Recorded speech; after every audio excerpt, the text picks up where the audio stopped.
Welcome to RPG Book Club, the podcast where we play a little bit of a video game and talk about how it makes us feel. I am Sam. I'm Bernard. And I'm Trish. And today, we're continuing our playthrough of Lufia II, Rise of the Sinistrals, covering up until Jeros gets kidnapped. But before we get to all of that, how was everyone's week? I made it through the week. And Congrats. At the end of the week, waiting for me was Xenoblade Chronicles X Definitive Edition, so I started playing that, and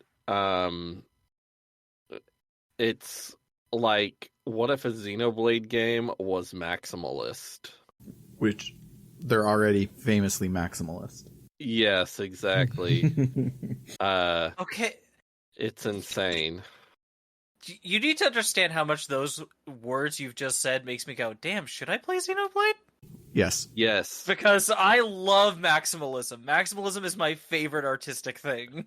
Yes, you should play Xenoblade. Do not start with Xenoblade Chronicles X, because even as someone who loves maximalism and loves the other Xenoblade games, I am a little overwhelmed. And you probably haven't even got your robot where you can start flying around and shit. No, I don't even have a robot yet. I haven't unlocked that whole system. He doesn't even have a robot yet. Can you believe me not having a robot yet? Yeah, one of the things that made me real excited to give it another shot with the definitive edition is on Good Vibes Gaming, when they announced the remake. One of the guys, I forget which one it is, they're obsessed with the game, so they went to like run around in the old one to like get hype or whatever, and they were just getting some video, and they're like, oh hey, I've never gone in here before, like that, I wonder what's in here. And it was a super boss, and like it was just like this thing floating in the air, and they just flew up there, and there was a big ass boss there for them to fight. And I was like, yeah, this looks cool. This looks like it'll be how I felt playing Breath of the Wild, but how I didn't feel playing the above ground sections of Tears of the Kingdom. And I'm very excited for it. But yeah, there are too many games, including there's the new Atelier game that came out yesterday, which Atelier Ryza, everybody was like, oh wow, this game's actually really good, and it broke into the mainstream, and now Atelier Yumiya is that but more. And I would really want to play it, but I'm in the middle of 9 million things. Most notably, I'm at a part of Final Fantasy XIV Stormblood where I was like, this is starting to drag. Oh, surely I'm like most of the way through this, so I don't have to do it very much longer. I just completed a little mini story arc. Like, things are good. Are we going into the end game? And I have some like 75 quests left before I even roll credits on Stormblood, and then there's all the post games content before Shadowbringer starts, and I'm not really enjoying it. It's not bad. It's not nearly as bad as A Realm Reborn, but in A Realm Reborn I was still learning the game, and so I had things to distract me because there was new game stuff. Here there's not new game stuff happening. It's just game. But I did at the end of this arc get introduced to a really, really, really hot evil lady, and so if she continues to be the evil lady for the rest of this expansion, it'll probably be better. But nice. Yeah. We do love a hot evil lady. Mm-hmm. Trish, how was your week? How do I put it? So, let's see. I mentioned on our bonus episode thing we did last time, I started reading a book, which I still am not going to talk about extensively, but it is a book that I'm having experience with. A lot of other transgender I know have read it, have had this experience of it making me want to, like, it makes me feel like I've been kind of half-assing my transition and wanting to speed up various things I've had on the back burner. Like, it's making me want to do more voice training. It's making me want to push forward on a couple other things. And so I've been, like, making progress on that because inspired by fiction, weirdly enough. One of those things was I've been wanting to get laser hair removal on my face because I have a really bad beard shadow. I'm not very good with makeup. I'd like to get better with makeup if I can, but current level I'm at, I'm not very good at hiding it that way. And I'd also just like to not have to shave super often. My face is sensitive. Shaving hurts. I bleed so often when I do it. And so I set up an appointment and everything, and it was for yesterday, and I didn't end up going, and I had to reschedule just because a mix of like my insomnia, mistiming with when the appointment was, and the logistical struggles of my wife using the car that day to go to the office. So she wasn't available to drive me, so I'd have to bus over, and it would have been this whole thing that would have taken like 8 hours out of my day to do, and I was just like, I don't feel up for doing that, so I've rescheduled it for a couple weeks from now. Hopefully that goes well.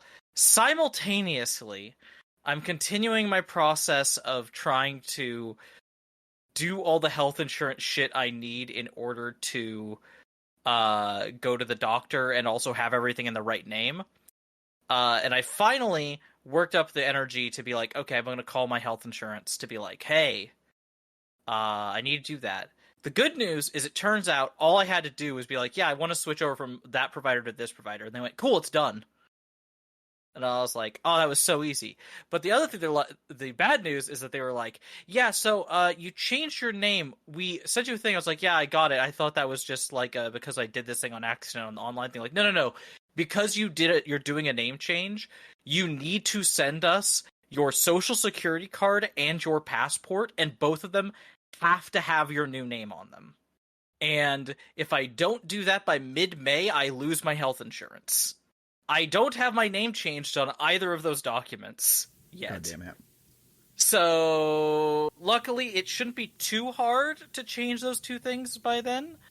I'm on Monday going to be going into the local social security thing to go handle that.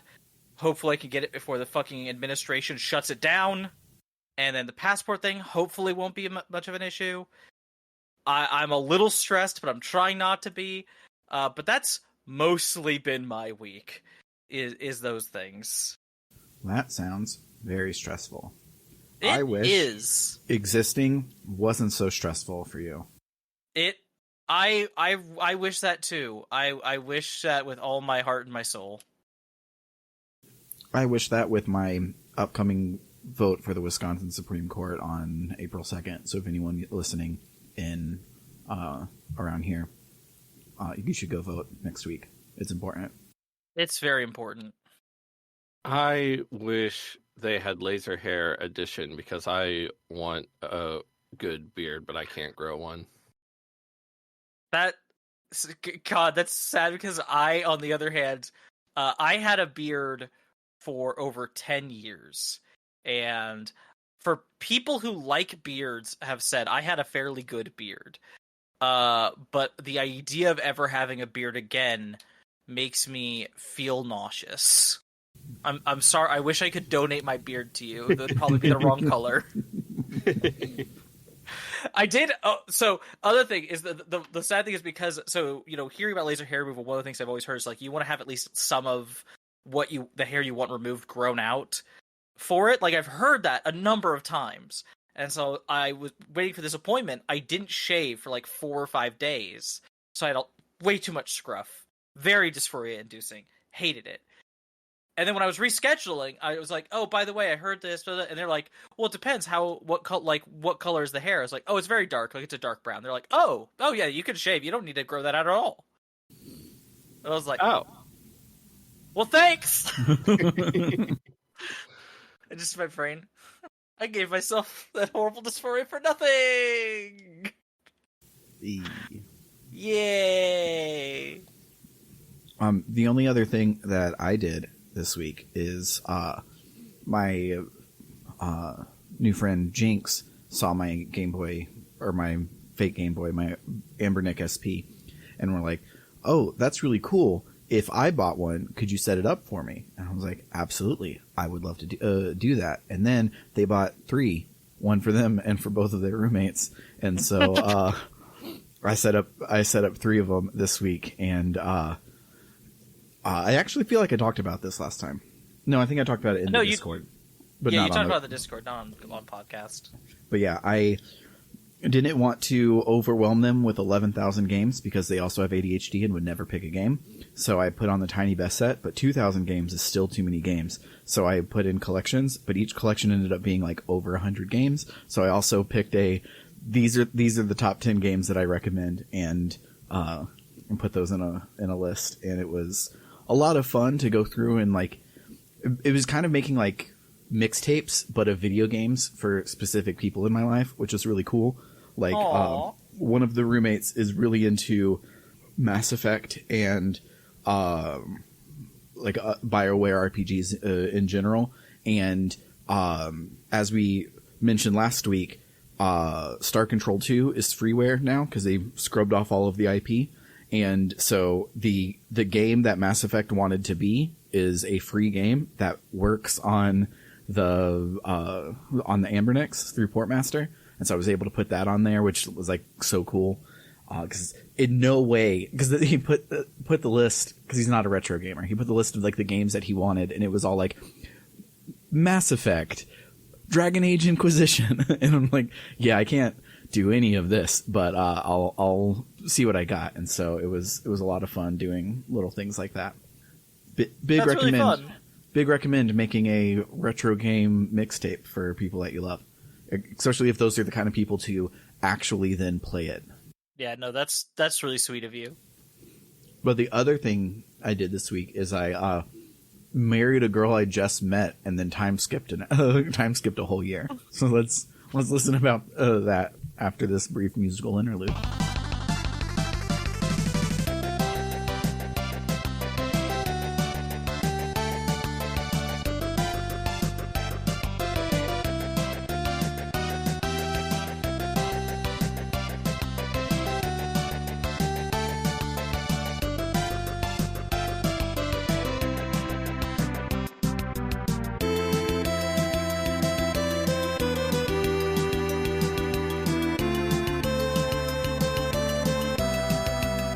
Maxim, Tia, and Salon head to the village of Merix in their search for Gades.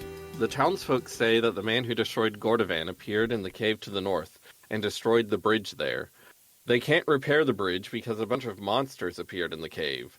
Sounds like a job for a JRPG party. Hey, we're a JRPG party! We are. We head to the cave and find a man standing by the broken bridge.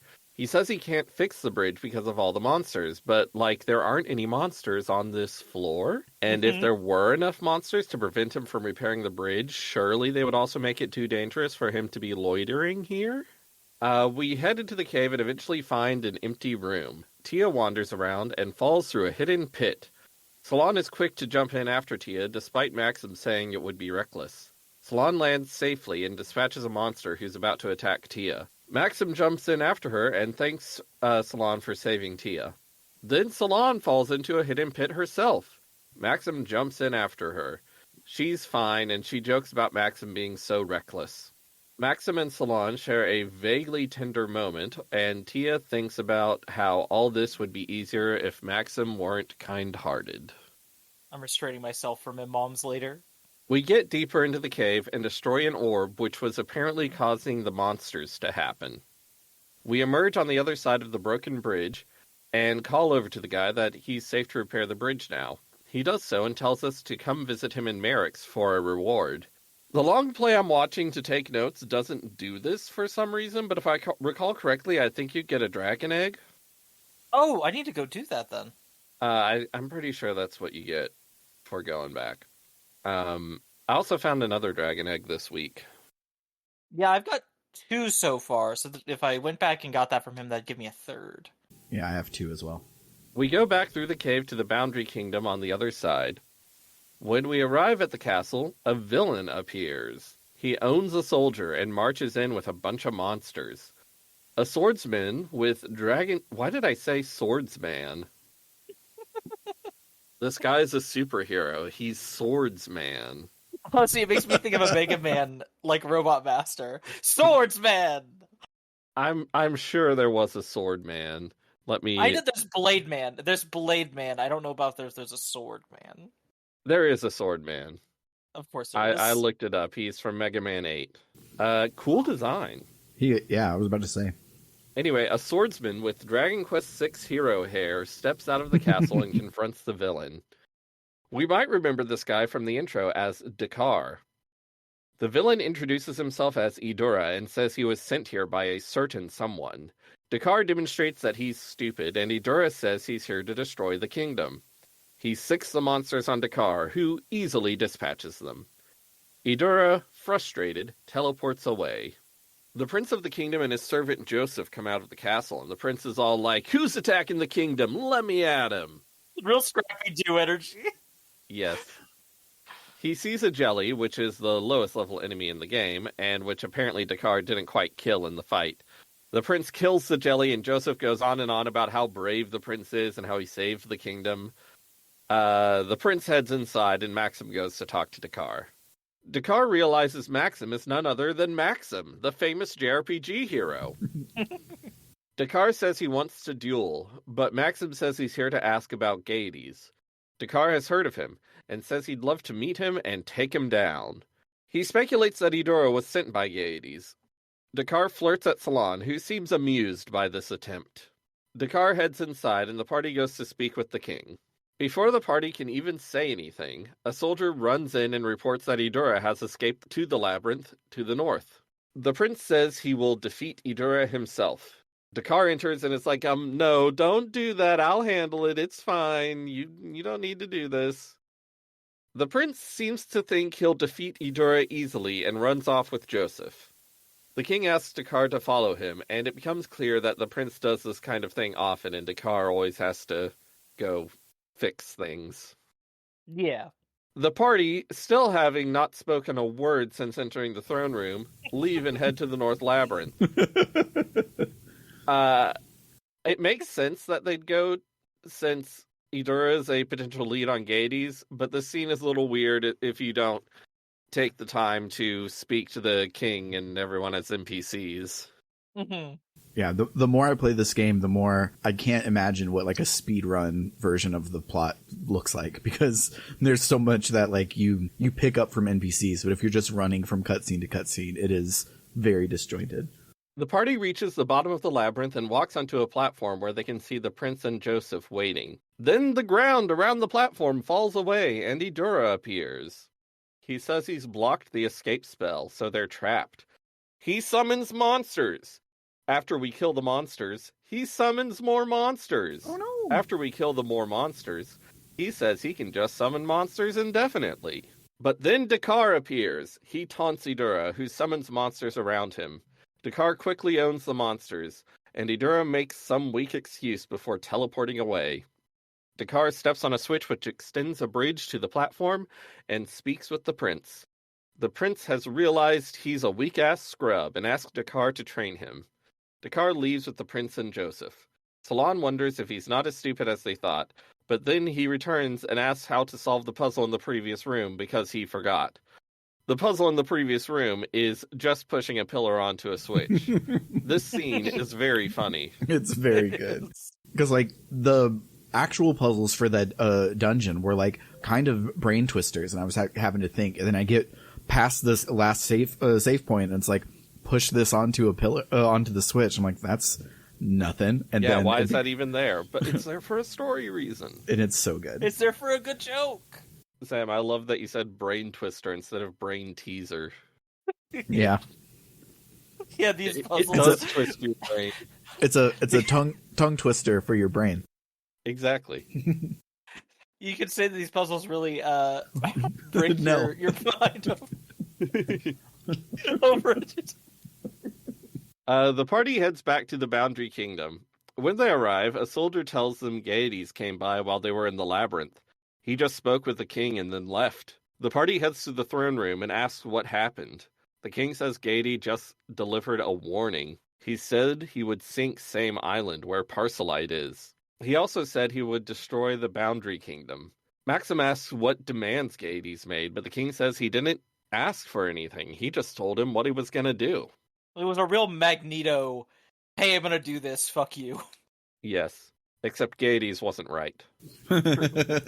Dakar says he's going to fight Gades and asks Maxim to go with him. Maxim says of course he will, but he's not taking Tia and Salon. And this actually kind of makes sense because Tia isn't really like a strong warrior. She's just been along for the ride. And Maxim points out that Salon needs to go back to Parcelite to warn people of the danger. And that's really something that Salon specifically needs to do. But the way he says it, it really sounds like a this is man business sort of thing. Yeah, 100%. So Salon and Tia both protest, but Maxim convinces them. And I'm like, okay, but I really would have liked to have Tia here as a healer. Yep. Yeah. Anyway, Guy runs in. He says Hilda is doing okay, and the king wrote to him. So I guess the king knows Guy. Maybe we talked to him off screen about how we have a buddy who's off screen. I don't know. But anyway, Guy came here as fast as he could. So Maxim makes introductions, and the king says Gades was seen heading towards the East Tower, and the dudes set off without the girls. So I know that the overlap between our listeners and people who watched Love Island UK Season 1 are almost not overlapped, but lads on tour, lads on tour, lads on tour. I couldn't stop saying it the entire time it was Boys Team.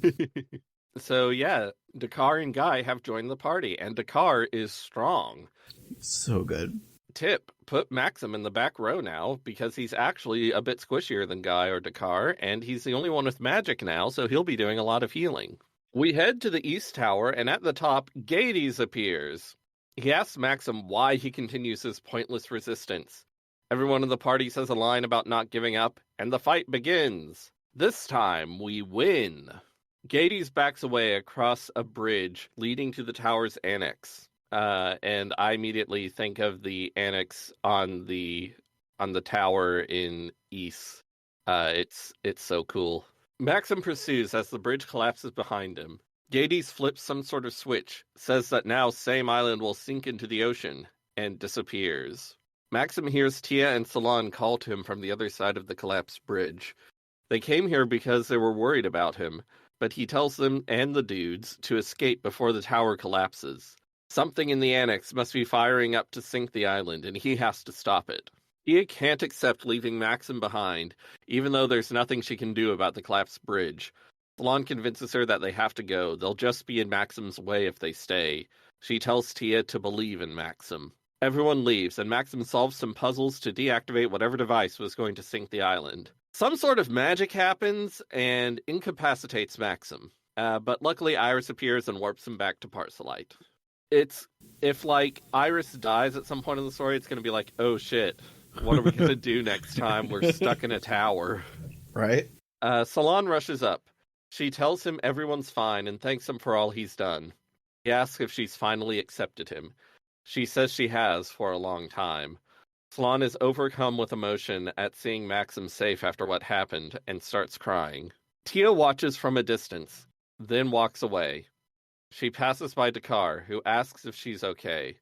She admits that she's in love with Maxim, but she's unable to cry about the relationship which has formed between him and Salon. She says that as a kid, she was bullied a lot and was always crying. Maxim always saved her and told her the kids teased her because she cried so easily. So she tried not to cry, no matter how hard they teased her, and then they stopped. She's never cried since then, even when she's really wanted to. This sounds unhealthy. Very unhealthy. Tia wonders if she just can't cry anymore. Dakar says that's not true. The time just hasn't come when she's really needed to cry. He understands how she feels, but says that she and Maxim live in different worlds. She agrees. She says she realized that at the tower. She's in love with Maxim, but not Maxim the warrior. She couldn't handle Maxim going off into danger, but Salon could. Tia says she can't take feeling this way every time Maxim goes into battle. She loves him even now, but that's why she doesn't want to be in his way. Tia tells Dakar to tell Maxim that she's promised to find someone just as good as him, and departs. And so here I am being like, oh, okay, now Maxim and Salon can start to develop the relationship that there's been no on-screen real thing about until right now, where Salon is realizing she's having feelings for him. So now can start the long part of the game where that becomes a real thing. Now we see Maxim and Salon's wedding ceremony. Yeah, and then the game sweeps the legs out from under you, Sam. Absolutely. Because, like, I know from the end of this game / beginning of last game that they end up together, and I was prepared for this to be a journey, not a literal black screen with white text that just says wedding ceremony. Yeah, it's been 1 month since the events at the tower, and they're already getting married. And I guess you could justify it with the idea that traveling in a JRPG is abstracted and takes a lot longer than what we, the players, feel. So they've known each other a while, actually, and also they have bonds forged in hardship. But, as we may recall from a few instances in this game and the previous game, traveling the Lufia overworld does not actually take that long. Mm-mm. It don't. Like, for instance, apparently in the length of time it took us to go through that dungeon, Tia and Salon went to Parcelite and warned everybody and came back. Yeah. And then went back to Parcelite while we were in the annex. But, anyway, we see their wedding. It's cute. We see a montage of the first year of their marriage. Most of what happens isn't important, but we see the 4 seasons of the first year of their marriage, and there's a different music track for each, and all of them own real hard. Yeah. Mm-hmm. During the montage, we do see them welcome their child into the world. They name him Jeros. After a time skip, we see Maxim return home and speak with Salon downstairs. Then they hear a freaky sound coming from upstairs. They rush up to investigate and find Idura holding Jeros. He says he's here on orders from on high. Maxim's like, but we defeated Gaieties. Idura mocks Maxim's ignorance and tells him to come to the North Lighthouse. Idura teleports away. Salon and Maxim, of course, head off without a second thought. We'll pursue Idura and hopefully kick his ass next week. So you know how big an entire world is? If he would have been like, try and find me, suckers, and disappeared, he probably would have got away with it. But saying, I'm a couple of miles north in the big North Lighthouse, kind of sealed his fate there. I mean, Really I assume he wants to lure them there, and that's for some reason that we don't know yet. Yeah, we'll find out that reason next week. But for now, we're going to force future Bernard to pick one of the new songs from this week, and only one, and then we'll talk about our memorable moments.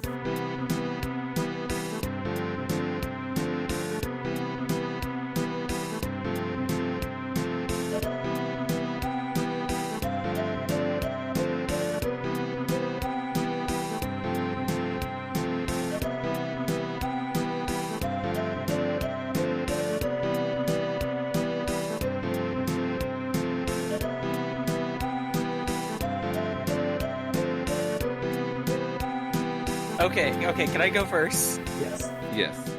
Okay, the scene with them falling through the pits in the dungeon.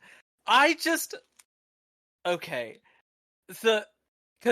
the sequence of events is first Tia falls through one, gets and then immediately Salon goes after her.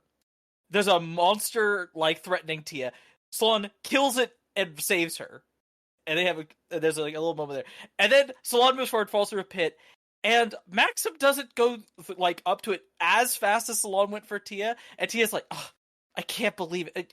Has kind of like a, oh gosh, if you do that, it means you have feelings for her. And I'm like, wait a minute. So if Maxim goes to save Salon, that's a sign that maybe he might have feelings and you're jealous. But if Salon goes for you, Tia, that doesn't mean shit. I want to turn this into shipping fodder for Tia Salon so bad. And I think there's wiggle room for it there between that and them going off together for their section of the quest to leave the guys alone. But it's just making me think about the way if a guy and a girl do a thing, it is subtext is immediately read in by the story that isn't there if two characters of the same gender do the same thing. Mm-hmm. And that frustrates me. But also, it's a really cute scene, and I did really like it. So, in the dungeon where we have to go and stop the monsters, I get into the room where you stop the monsters, and I forget what I'm trying to do because I completely forgot the thing. So I thought it was a puzzle on like you have to take them down in the right order because the I forget what they are, but there's like the small ones take like 45 steps to come back, and then the medium one, the orcs, those take like 15 steps to come back, and then the zombies take 4 steps to come back. So I thought I had to kill the little ones, kill the orcs, then kill the zombies so they'd all be dead at once to unlock something. And the moment I did that, one of the zombies came back alive, and I'm like, what am I supposed to even do? And so I go up to investigate the big orb there because I've been investigating and it wasn't doing anything. And then I remembered I have a sword, and I swung my sword and I broke it, and I solved everything. But I fought way too many monsters in that room for not even really a puzzle. It is absolutely pointing you towards break this thing. The monsters are coming from here, and I'm stupid. I have done the same sort of thing. It took me so much faffing about in the annex to figure out what those signs meant and how to get through that. I was like truly just going back through every bit of this dungeon being like, what am I supposed to do? Arrows pierce the blue. There's lots of blue things. There's so much blue things. And I thought it meant like this. Oh, when I read pierce the blue, I thought, oh, so my arrow should be able to go through the blue barriers. Okay, but they don't. And so I was like, what the fuck is this going on? And then I was like, oh, it's the statues. Yes. Oh, gosh. Man, that puzzle where you have to use bombs to make that grid all light up at the same time, I had such trouble with that. Same. I immediately got them all off at the same time, but then I realized, oh, I don't need to make them all the same. I need to make them all light up. And then I'm pretty sure I got it into every other possible configuration before I got them all lit up. Same. Yeah. It's a real difficult puzzle. Like, I know that in the 90s there were like Bop It style toys that were called Lights Out that were this puzzle, and everybody at the time knew how to do it because that toy was popular. And so there are a lot of Lights Out puzzles in old games because it wasn't hard back then. But I haven't touched that toy since the 90s, and I do not ever remember the like tricks and how to do any of them. And so every time I get to a Lights Off puzzle in a game, I'm just like, yeah, let me look this up. It's also been 30 years. Yeah. Oh god, also speaking of those puzzles, that one puzzle, like, it wasn't hard, but it was just fun to figure out. The one where they're the same kind of things where if you step on the panel, it'll change from dark to light, and they're around a stairs as you come off the stairs, and you have to, in the next room there's a similar thing. You just have to make them match. Like, for a bit I was like, oh wait, do I have to do this? It's like, no, just make sure it's the same between the two of them. I'm like, I don't know, that's just a fun creative puzzle. Mm-hmm. And speaking of fun things in this, I also just really I enjoyed the immediate gameplay feel difference from the section of the game that is Maxim, Tia, and Salon, and then going from that to Maxim, Guy, and Dakar. Because the way that combat changes because of these different loadouts is so huge.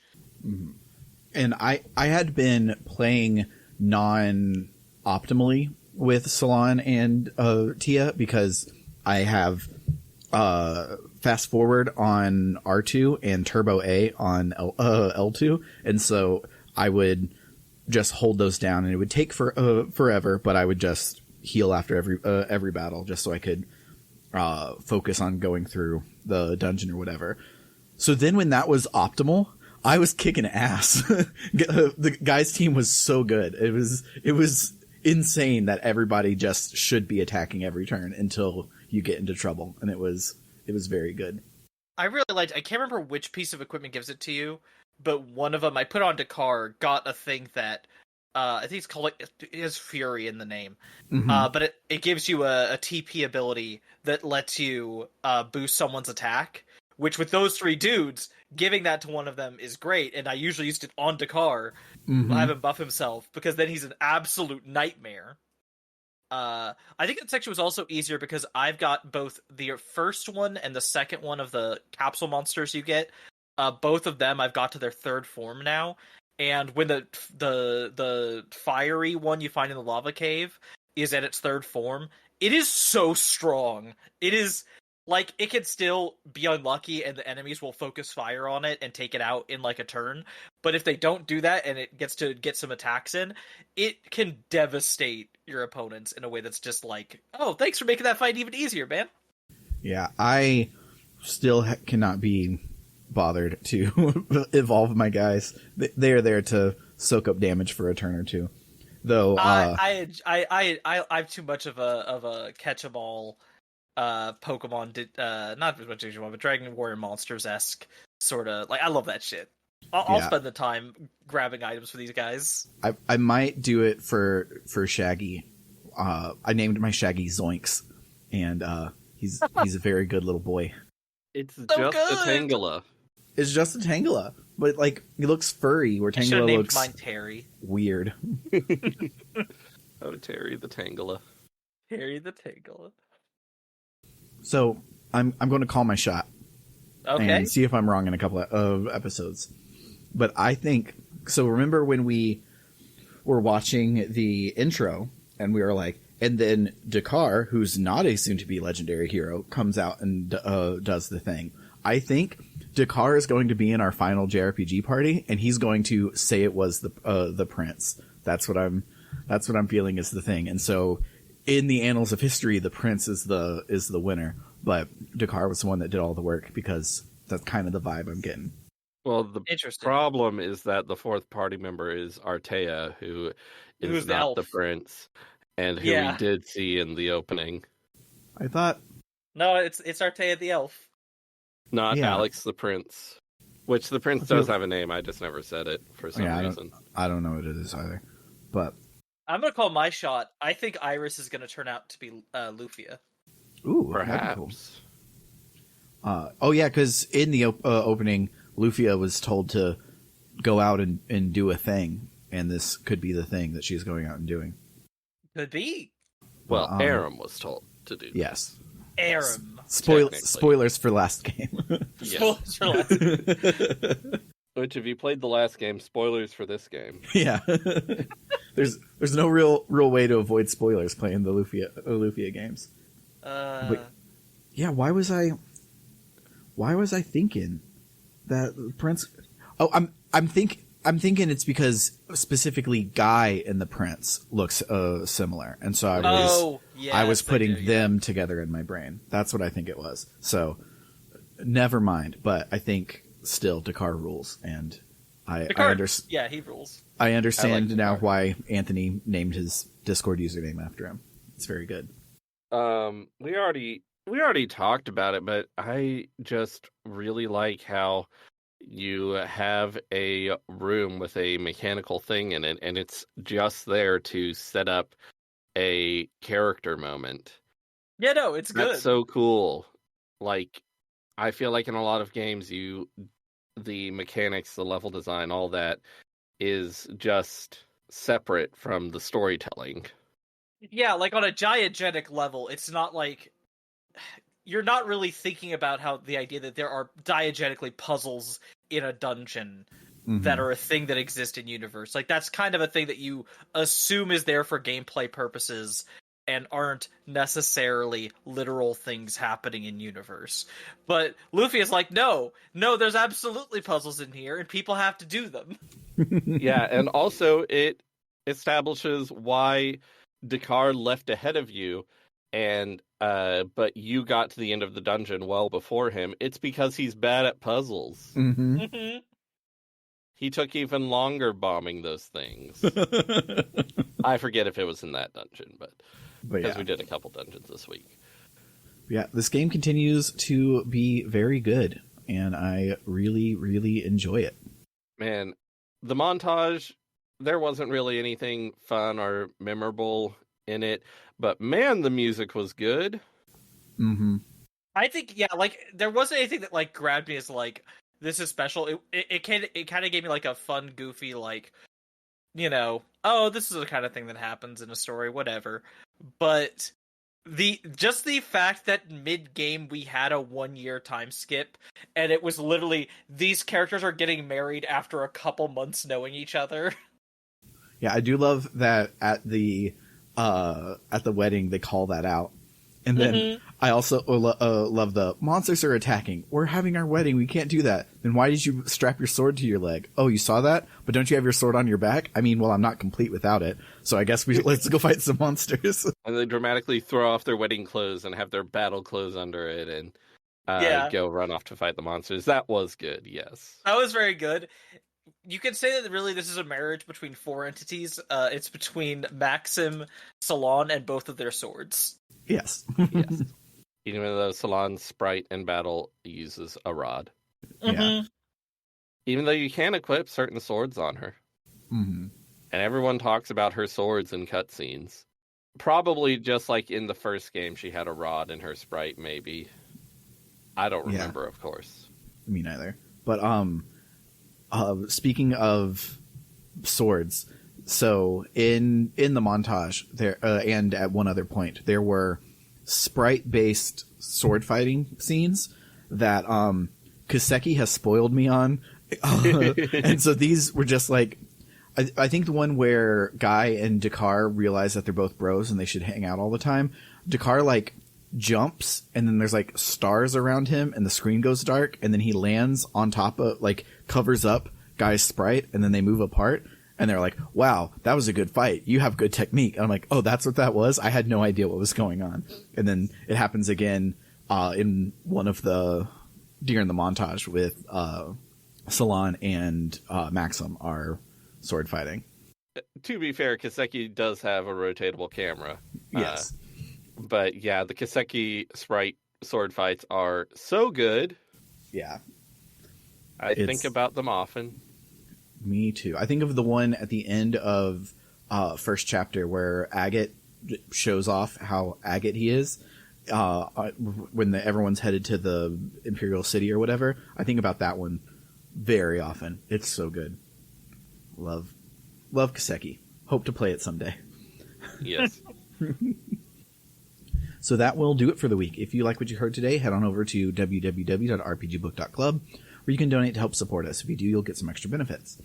At $1 a month, the Gadabout tier gets access to our bonus feed, where we have after shows for every episode, as well as bonus seasons of the show that are backer only.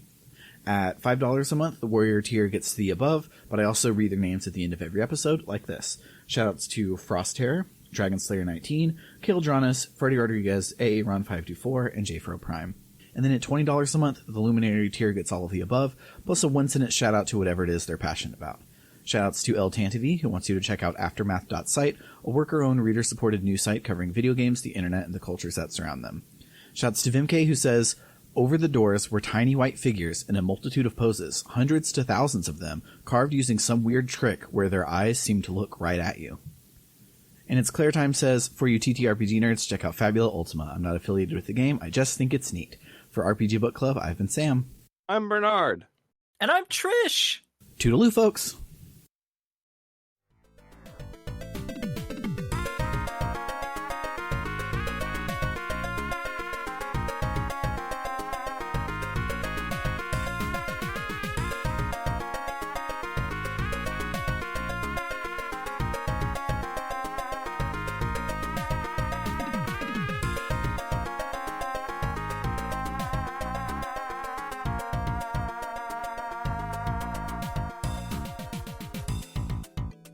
Oh, bye-bye. I forgot I do